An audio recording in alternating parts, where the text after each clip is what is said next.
So these are both real diamonds and they look the same to me. But one of these costs $3,000 and the other costs 4 times as much. So what's the difference? And if I'm looking for an investment piece, how should I decide which one is right for me? So Angelina, at first glance, I really can't tell the difference between the lab-grown and the natural diamond. What are the main differences? Oh, okay, no worries, you are not alone. Lab-grown diamonds and natural diamonds have the same chemical, optical and structural setting in both of them. So the only way we can identify is through very, very high technology equipment, and it is being identified at the source. That's how we can tell the difference. So most of our customers cannot tell the difference. So why would the consumer opt for a lab-grown diamond?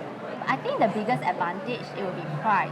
For natural diamonds, there's a huge mining cost component into it.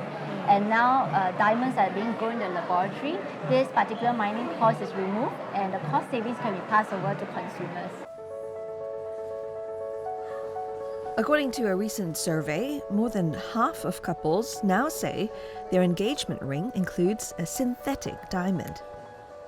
Do you still see customers who prefer naturally mined diamonds over lab-grown? Yes, we do. For those who want a longer term value, stronger value preservation proposition, they will actually opt for the natural diamonds. And for those who are looking for a more affordable option, and with a sustainability aspect to it, they may choose lab-grown diamonds. During the COVID-19 pandemic, prices of natural diamonds surged as people splurged on self-care gifts. But prices have tumbled to multi-year lows since then. One is economic challenges, meaning growth slowdown, real estate crisis, a drop in customer confidence, and in particular in the main markets, China, India. A second big angle was the success of lab-grown diamonds. The price difference can be up to 70-80% for a carat. Consumer appeal for the younger generation may drive that and will drive that over the coming years. While natural diamond prices have been trending downwards, there could be signs that the market is stabilizing. I personally believe that price of diamonds have reached, I think, the rock bottom price. I can see already more and more a stability and firmer price, especially for the larger stones, let's say from 3 carats and above. To find out more about where diamond prices are headed, I met up with Gabriel Tan, a diamond retailer and wholesaler. Do we expect the cycle to continue though? I think this is a tricky question. Right now we see a bit of the natural market being eaten up by the lab-grown market. However, there are still a lot of serious buyers out there and they tend to be in the higher ranges. In the fancy shapes, we're seeing like certain shortages in nice cuts, in big sizes, let's say 2 carat, 3 carat, 5 carats.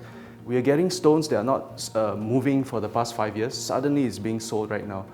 People are taking advantage of the low US dollar and then the prices also have come down. So there is a good chance that the market will rebound.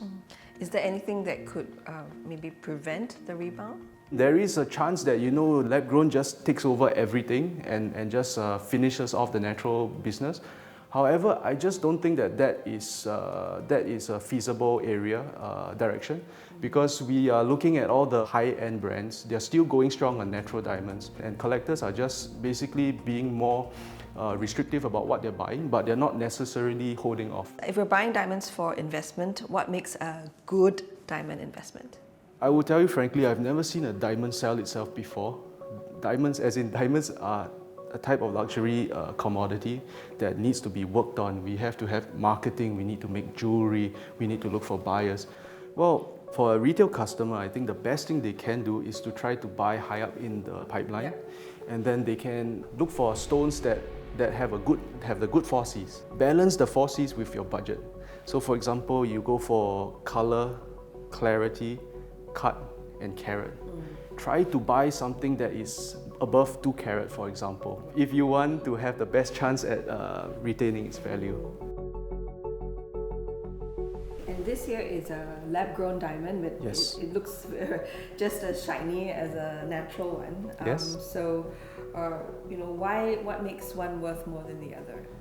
Okay, so as a jeweler, I think we are in the business of scarcity. So items that are hard to come by, they require capital to hold, has a finite supply. These are things that are worth keeping. But for example, things that are produced and manufactured in a factory, they tend to have no bottom price. So there's an infinite amount and the price just keeps going lower and lower. So yes, you are right, it does look like natural diamond, but really it's a completely different product. And I think the consumers, they get confused by just because it looks like diamond, but really it's a different thing altogether. The value is different. The value is different, the way it's made, the limitations in terms of the extraction costs, finding new stones, the entire supply chain, even the markups are different.